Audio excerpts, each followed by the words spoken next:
Want to do better? Then it's time to change the story. Welcome to our show about new visions currently transforming the world through the confluence of art, tech, and innovation. And now your hosts, Michael Ashley and Neil Sahota. Welcome to another episode of Changing the Story. We've got a fantastic guest today, Ivan Williams. He's an executive producer and executive vice president for a Hollywood story development firm called Scenario Entertainment. However, Ivan's career has spanned several industries. He was a chemical engineer who designed advanced computer controls and artificial intelligence applications for oil refineries. Ivan was also a senior business leader at major energy and engineering companies like ARCO, British Petroleum, and WorleyParsons for over 35 years. In addition, Ivan is an entrepreneur and helped create an innovative film production studio and media tech startup company that is revolutionizing the television industry. This is on top of all producing multiple entertainment projects from films to Broadway. Ivan, my good friend, thank you for being on the show. And I can't believe how busy you are. Neil, sleep is overrated. It sounds like it sounds that way. So, Ivan, as a visionary, what is the story that you want to bring to the world? Well, the story I want to bring to the world is, in the times we're in right now, it's about bringing access to many diverse voices into the Hollywood story scene and also on the stage, since I am a Broadway musical producer. So it's really opening the door for diverse voices that just haven't had that opportunity. So that's where we're at. Ivan, you've got quite the career, right? You're a chemical engineer. You became a business leader. You're really doing a lot in media entertainment. I know you're actually helping out the University of California, Irvine with their new Merging Media and Design program. How did you wind up on this career trajectory? How do you go from engineer to media? Well, it's one key question that comes up all the time, and I tell them, all it takes is after 35 years and someone says, hey, maybe you can get a nice big severance check and leave your career. So I got to retire early from the world of oil and gas. And I turned to my wife, who asked me, what the heck am I going to do at age 52 since I didn't garden and didn't play golf? I told her, we're going to get in the filmmaking business. And she said, what do you know about filmmaking? I said, well, I tell you, I enjoy storytelling and enjoy films, but I do know how to run companies. So that's how we came into this 9 years ago, and we have never turned back and looked back. Nice. Well, you picked the perfect business because, as William Goldman, one of the most famous screenwriters, ever said, no one knows anything in this town. So, you just make it up as you go, right? Exactly, Michael. So, to return to your answer, I thought was very interesting. The story that you want to bring to the world, especially in light of the times that we're living in right now. And so, at this moment, we are seeing a lot of protests, a lot of action, a lot of awareness around these issues. And since this is something that you are very much invested in, what are your thoughts about what's going on right now? Well, I'll tell you, I think it's kind of like been a powder keg of pent up frustration, and people are just tired. And I think the situation from Minneapolis with George Floyd was kind of like the combustion point for a lot of that frustration. And we can go back in American history and look at those points, from the Watts riot to the to the Rodney King situation in the 1990s. But this time is different, and this is what I'm just really absolutely delighted about, is the diverse faces you see. And be frank, in the past situations, it's been pretty much an African American group of protesting, and certainly I'm on board that. But it's like, to change the world, to change where we are at, it requires everyone to be joining in on this force, and that's what I see different.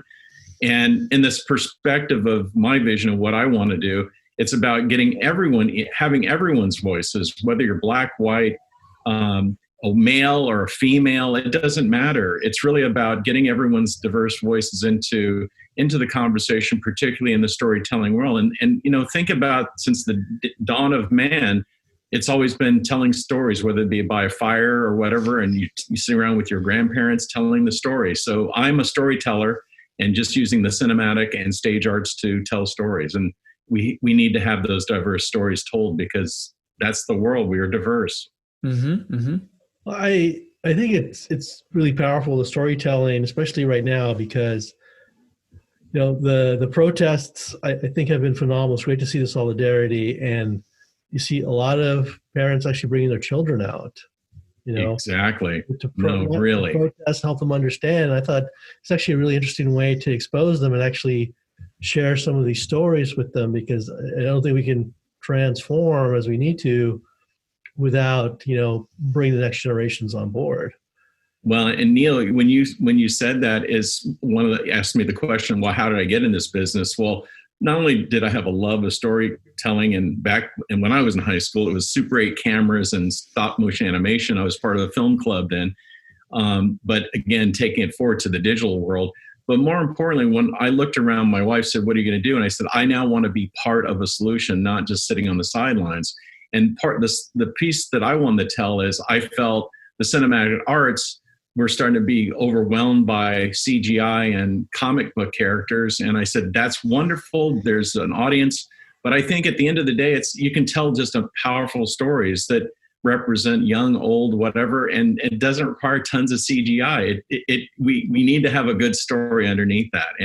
And I want, instead of saying we need it, I'm going to make it. So that's what I turned it into. I'm making those stories. So yeah. Well, I think that Martin Scorsese had a very interesting take on this last year. He upset a lot of people when he said that most movies right now, because of the economic incentives for big studios, have to be these CGI movies. They have to be these, what they call tentpole picture, right? Yeah, the tentpole picture. But, you lose the ability to create pictures like Roma, which was smaller, but they're small stories, but they're really powerful. And we need those kind of stories right now. We need stuff that speak to what we're going through, the human qualities, right, that are so important. But I want to go back to something you said a moment ago, because, returning to what you said about Rodney King, looking at the Watts riots, what do you think about now? Because you said that it was like a combustion. It's like a powder keg and then the combustion, right? So what about it, this particular moment, 2020, what is different, whether it be socially, politically, culturally, if you had to guess or theorize, why now? Why are we finally seeing more people being swept up and really taking action, especially with the children and families? My opinion, not that I'm an expert, I think a couple elements. I think if we go back looking what happened in 2016, I think we look back the 8 years prior to the 2016 election, many people felt maybe we had turned a page, and maybe the page we turned was not the one that really happened.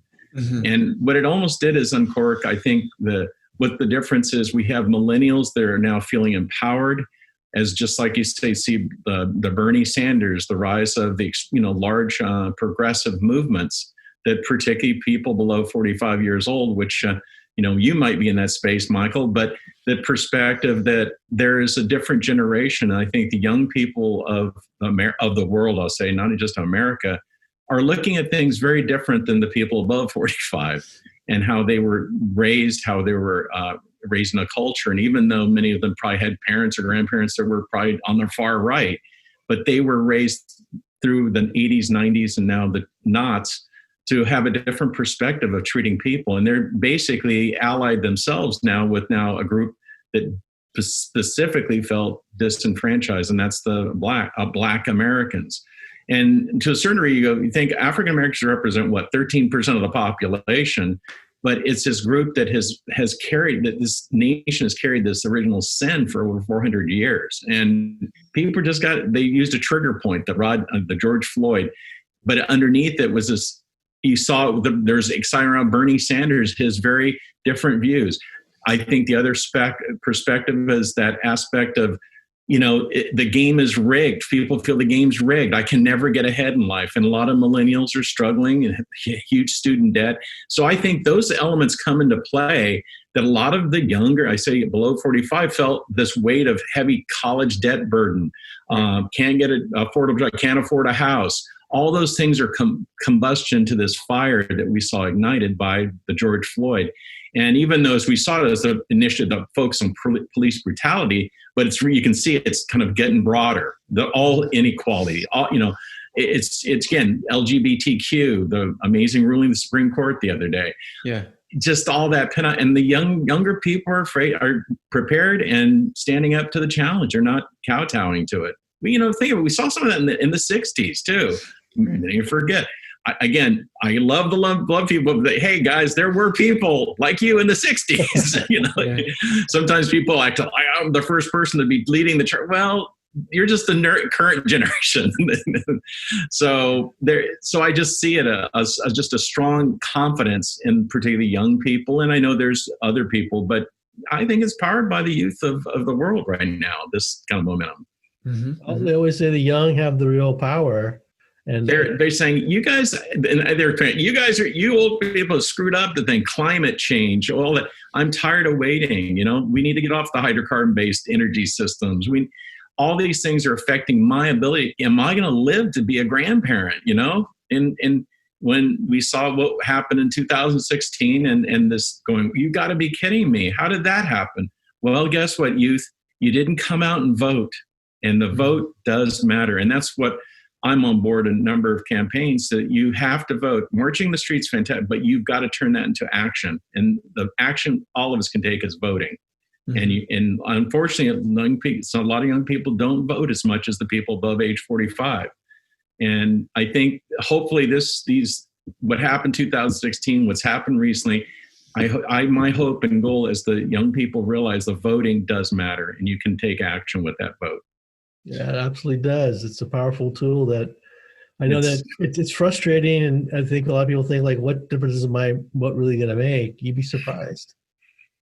Yeah. Just look on the news every day. Look at how we're handling the coronavirus and people pretending like that's just a fake situation. Well, guys, it isn't. And it can come knocking at your door any day. So, we saw it, the only country in the world where public health matter turned into a political partisan issue. I mean, it's kind of insane, actually.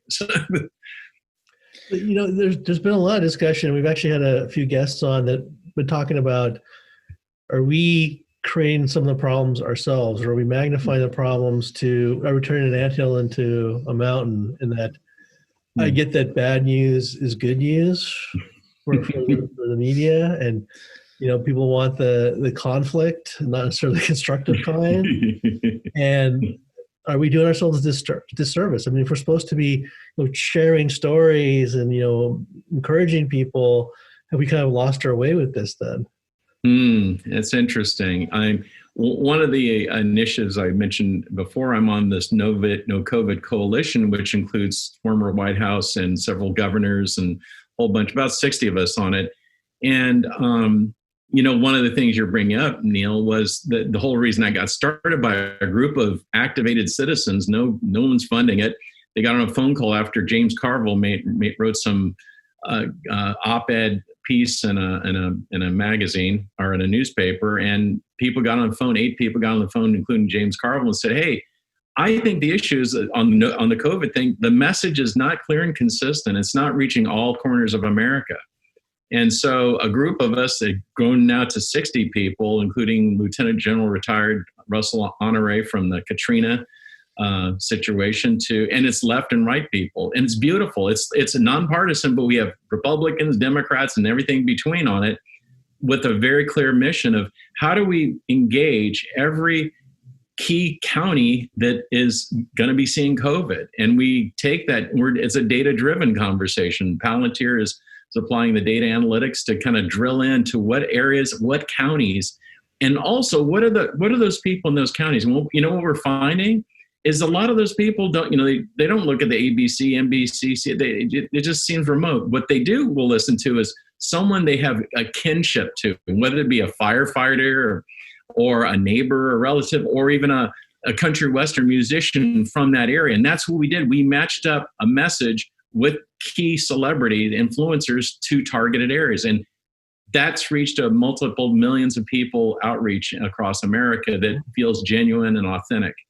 about where it stay home back in those old days when we had to stay at home. Well, what you're saying though is very interesting. But going back to the way that this issue has been polarized, or I'd say politicized. And I mean, if we think about media prior to, let's say, the 1990s, really the rise of 24/7 news coverage. People had one, maybe 2, 3 channels that they got for their news. They got a few newspapers, the selection there. But now we have all of these different sources, right? Different forms of storytelling, and yet the trust factor is way down with the mainstream news. And so David Brooks wrote a very interesting article before all this happened about if you really want to understand the way that messaging is going, if you really want to understand politics, we understand identity politics, but in a different way. People go to personalities they trust. So whether, it's Tucker Carlson or James Carville, whoever it is, Jimmy Dore on the left side, I'd say, people find that they can't trust an institution. They can't trust Fox News or MSNBC. Right. But instead, they trust that individual because they have a kinship with them. And I think that really speaks to the point that you're trying to make. Exactly. And Michael, as you said, the world of turning the evening news on at 6:30 across America is no longer the situation where people get their information. And now you go seek the news to the stuff that feeds your bias. Right. And if it feeds your bias, it reinforces it. And it just like, oh, yeah, that's what they're saying on Fox, or that's what they're saying on CNN. And then on the internet, we're going into these, all of us are rabbit holes, and there's no kind of common perspective. And you go, well, how could someone even believe that? And then what you have someone 1600 Pennsylvania saying it's fake. It's not real. So let's discredit it. And no matter how factual it is, but I'm just telling you, it's not real. And then people are almost cult-like following this stuff. And just whether it be coronavirus or whatever, but it's almost that aspect of humanity. We seek things that reinforce our views versus let me seek things that are counter to my views. Right. It sounds like feeding your soul. Hey, said feeding your soul. But I have to. Okay, so what you've been saying is really interesting because if you think about it, we're talking about for a large period of this country's history, minorities, especially Black people, were locked out of the mainstream conversation. You go back to Walter Cronkite. This was a white person, and you said, that we had bias. We definitely have bias right now, and we have confirmation bias. We want to watch whatever it is that fills our soul, right? Mm-hmm. But would you say that there was a different kind of bias going back to the 1960s and 1970s, where the bias was just a different kind? It spoke mostly to middle class white people or upper middle class white people, and in itself, it had its own inherent bias and reach. I mean, even selling the Vietnam War for more than a decade. What are your thoughts about that? Yeah, that you're right. And as we saw the protests that erupted around that with the young people of, yeah, you're right. It's like, did it speak to the plurality of Americans, the diversity of Americans? No, you're right. And just like that perspective, the 1950s felt like the good times. Right. The good times for what group of Americans? Yeah. Right. So I can reflect, my father and mother were in the 50s in the South, and there weren't good times for that. So you're right. It kind of like that narrative, the American dream of what the 1950s felt good for some Americans. Like, again, a certain demographic, which was the predominant demographic. But you're right that, and then people in the 60s started saying, again, the youth, truth to power, speak truth to power in this, why are we in Vietnam? And then that turned into, oh, you're anti-American if you're not supporting it. And you go, it's like Colin Kaepernick taking a knee. What do you mean? That is an American tradition, protest. Mm-hmm. So it's now it's co-opted this thing of, oh, American is about standing by to one narrative. No, that's not really the history of this country. We broke away from England because we're protesting. Yeah. But it feels like we're turning it around because someone's just co-opting and just grabbing hold to one way you can prove yourself as being an American. I go, to me, whether it be the 60s protest in college campuses or Colin Kaepernick, that is the heart of what Americans are about. Mm-hmm. And it's not being disrespectful. It's actually being respectful to what American values are about. Yeah. So again, you're right, Michael. We look back, what was nice and vanilla and nice in the 60s, and that the painting of the history books and how it looks so nice and wonderful. And I said to my wife recently, I go, I don't even know, how do you teach history now? Yeah. I don't even, because you think about it, history, it's like, from what perspective? Mm-hmm. And there's not 10 years that you can teach history in a class for 10 weeks for the kids. Right. So what part of and what people's stories do you tell as the history to children? Yeah. Maybe they just don't have history class anymore. I don't know. I just kind of wonder. I mean, I think you actually hit on even a more important point here, which is, we kind of gloss over, we're not really looking at things with a diverse perspective, but we also live in the age of the soundbite, right? That all these issues we're talking about are so complex, you can't sum it up in 10 seconds or less. Right. That's the age we live in, right? Everyone's looking for that soundbite moment. And that seems like that really actually is detrimental to good storytelling, right? Try to actually help people. Well, and our attention, I know, did the internet change our attention spans? Like, think about it. That's why Quibi got launched. Right. No, now we have to, the question, like in my world, well, why is a movie 90 minutes or 2 hours?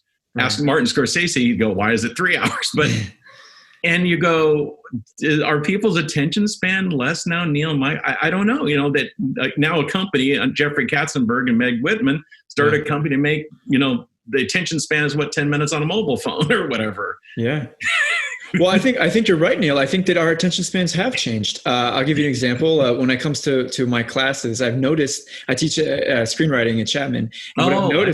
And what I've noticed is that most of my students, they haven't watched the movies, the 2 and the 3 hour movies that I watch, because I went to film school there. Oh. And I think that people are moving to a different form of content. I think the internet very much has changed our minds. And I don't think it's necessarily a good thing. I think that there is definitely a place and a need. There's actually a book called Thinking Fast and Slow about this idea. And, really spending the time to, and if it doesn't have to be a movie, it could be a book. Turn off your phone, put it on airplane mode, whatever, and then spend 2 or 3 hours with some content, a magazine, a book, a movie, because I think it really does change your brain. Because if you are in this reactive mode, in the soundbite mode, as Neil mentioned a moment ago, then you are not really getting into the issues. You're not looking at the historical context. You're not looking at the fact that, like you mentioned, we've been here before in some ways with Rodney King, with the Watts riots. We've been here with Waco when it comes to Seattle. Yeah. Being aware of the wider context is very, very important. Well, and then it feeds to that really the other side of, you think everything can be solved in a soundbite, and everything has to be simple. And the world, most stuff is not simply solved. It's not a tweet. A tweet doesn't solve it. Right. And that expectation and impatience of, why can't this be solved by the end of the week? These are, like you said, 400, 800-year-old issues. Or actually, many, you think about when I see that even the signs of racism, I go, do you realize since the dawn of man, there's, it's not going to be an act of Congress. And unfortunately, racism belongs in someone's heart and mind. There's not a law, you can't legislate how people feel in their heart and their mind. Mm-hmm. And that's, you certainly can address the police brutality side, but to go, we want to eliminate race. There's no congressional legislation that's going to do that. So, what I'm saying is that aspect of short attention span, also simple. Everything should be solved very simply, but it doesn't help when you have the leader of supposedly the free world acting like, that's kind of the way you solve stuff. Things simple with one conversation's done.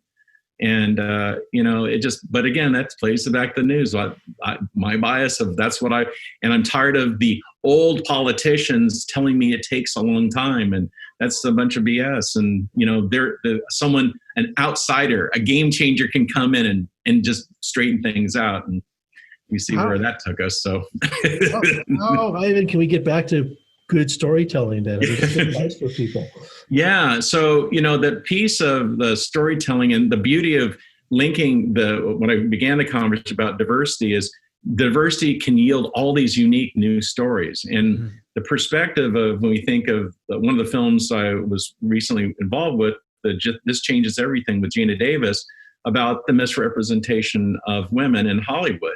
And when you think of 11, 12% of the directors are women, how many people are women? 50% of the planet.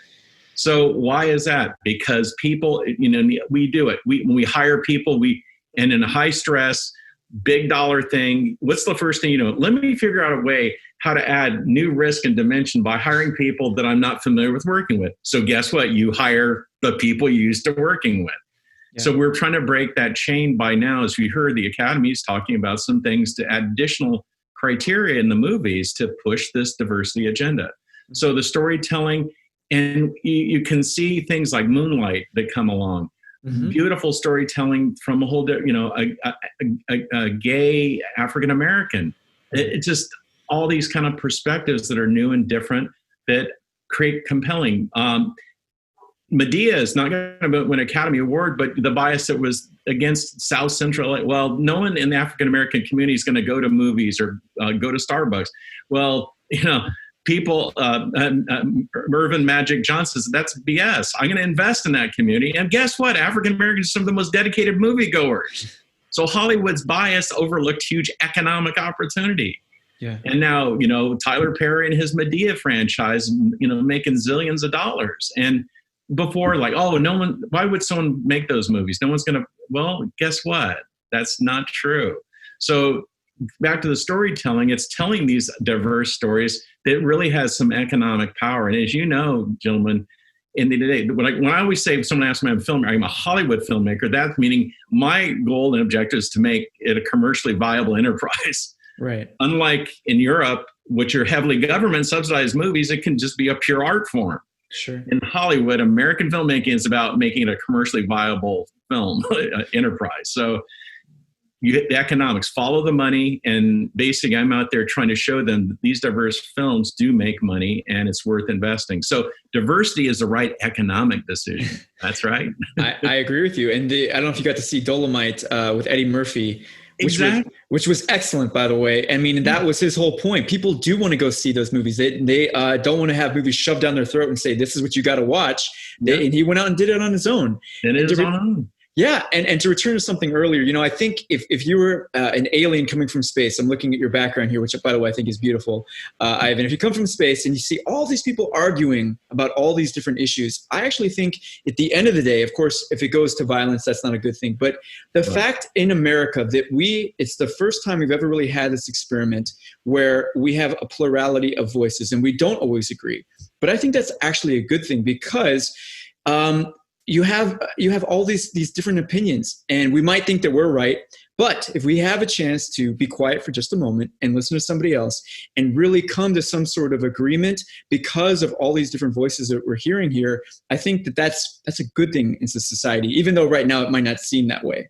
No, you're exactly. I think the output side of it's going to be a better world. You're right. And people showing that, yes, it's and basic. The other thing, silence is no longer kind of accepted. Before it was like, oh, just being silenced, the neutral. Unfortunately, there's an expectation. You do have to stand up for what's right. And if you're not standing up, then people are now interpreting you're not standing. You're not on what's right. So.